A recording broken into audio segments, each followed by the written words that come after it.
Hey guys, Paul from Modern. Let's talk about your chipper blades today, all right?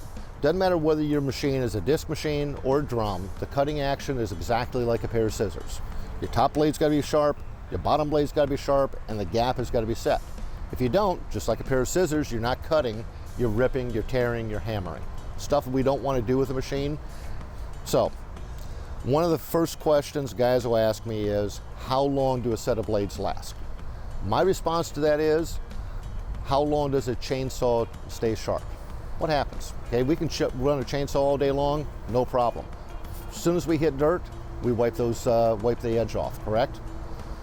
Well, same thing happens on the chipper. So the first step is when you're chipping, your bottom trap door needs to be open. That allows the dirt and debris that we're picking up as we're dragging across the ground. Through the lawn, we're picking up sand, we're picking up dirt, and we're running that through the machine. Again, we know what happens when a chainsaw hits dirt, it's wiped. Cutter blades are the same.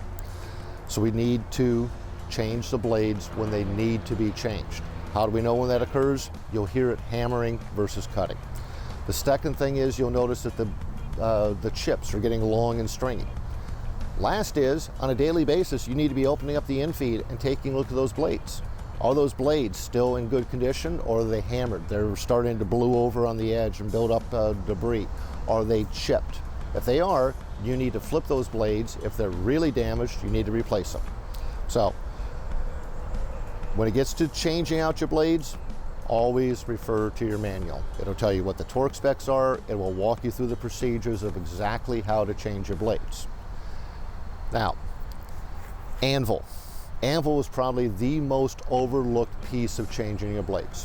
When you put those blades in, you always adjust your anvil. You're gonna check the gap. We have our anvil adjustment tool. We're gonna check the gap on that to make sure we're within spec.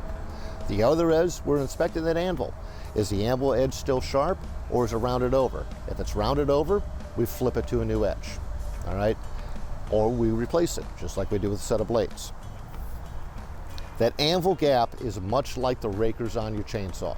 If we take too much off the rakers, what happens? We're stalling the saw out. We're doing damage. We're heating it up. We're burning up clutches. We're taking out seals.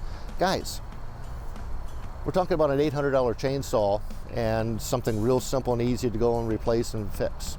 This is a $70,000 machine. And we're not going to go and do those simple little things like make sure that anvil is sharp, make sure that anvil is adjusted. That doesn't make any sense. Keep top blade sharp, within spec. Make sure your anvil is adjusted correctly. Make sure your anvil is sharp. Now, you can run brand new blades. A lot of guys do. That's all they'll run. Other guys will go through and have them sharpened.